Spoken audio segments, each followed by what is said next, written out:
Ketua Umum DPP Partai Nasdem Surya Paloh buka suara usai Bupati Kolaka Timur atau Koltim Abdul Aziz ditangkap Komisi Pemberantasan Korupsi KPK dalam operasi tangkap tangan atau OTT. Paloh menegaskan Partai Nasdem konsisten menghormati proses penegakan hukum dan tidak ada yang pernah mundur dari prinsip tersebut. Namun ia mengingatkan agar penegakan hukum tidak diselimuti drama dan tetap menjunjung asas praduga tak bersalah. Ia mengaku baru mendengar kabar penangkapan Abdul Aziz secara samar. Paloh kemudian meminta kadernya tidak terburu-buru mengeluarkan reaksi atau membela diri. Menurut Paloh, penegakan hukum yang ideal adalah murni jujur dan proporsional, bukan syarat pencitraan. Ia juga mengkritisi kecenderungan menempelkan stigma kepada seseorang sebelum proses hukum tuntas. Lebih lanjut, Surya Paloh menyoroti penggunaan istilah OTT oleh KPK yang menurutnya perlu diperjelas. Ia memaparkan pemahamannya bahwa OTT adalah penangkapan tempat kejadian perkara saat terjadi transaksi antara pemberi dan penerima suap.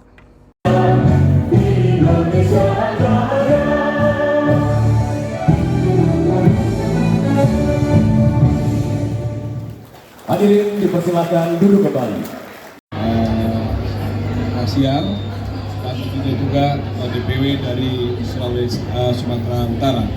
Baik teman-teman, beberapa hal yang ingin disampaikan silakan. Surya, mungkin ada beberapa hal yang dulu ingin disampaikan. Ya baiklah teman-teman semuanya, ini adalah forum kita hadir bersama di Rakernas pertama Partai Nasdem ini. Dan saya untuk dan atas nama seluruh keluarga besar partai mengucapkan terima kasih atas partisipasi rekan-rekan.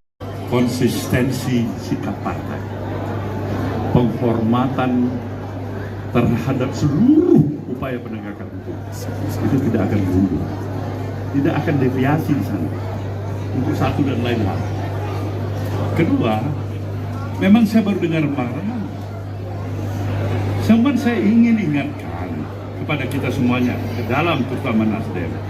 Satu, Nasdem tidak terlalu cepat mengkomentarin reaksi yang seakan-akan kita bela diri.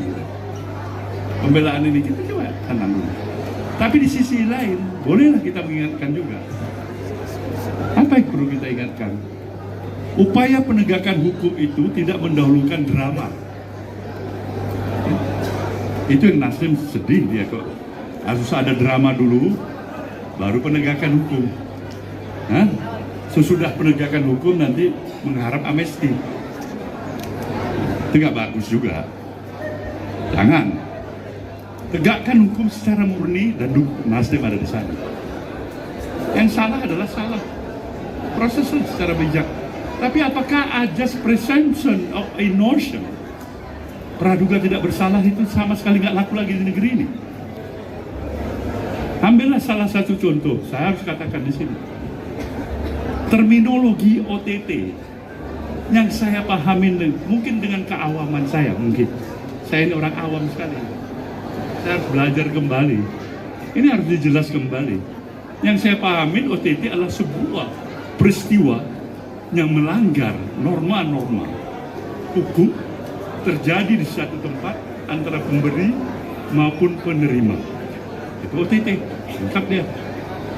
Ini kalau yang satu melanggar normanya di Sumatera Utara, katakanlah si pemberi yang menerima di Sulawesi Selatan, ini OTT apa? OTT plus. Jadi terminologi yang tidak tepat. Saya menginstruksikan fraksi Nasdem untuk minta agar Komisi 3 memanggil KPK dengar pendapat, agar yang namanya terminologi OTT, khusus terminologi OTT ini, bisa diperjelas oleh kita bersama. OTT itu apa yang dimaksudkan? Supaya jangan ini bingung publik. Orang kena stempel OTT dulu. Itu juga tidak tepat. Tidak arif, tidak bijaksana, dan tidak dukung jalannya pemerintahan ini. Menurut saya. Itu tegas. Baik, terima kasih kawan-kawan semuanya. Ya, cukup ya. Terima kasih teman-teman semuanya. Download Tribun X sekarang, Menghadirkan lokal menjadi Indonesia.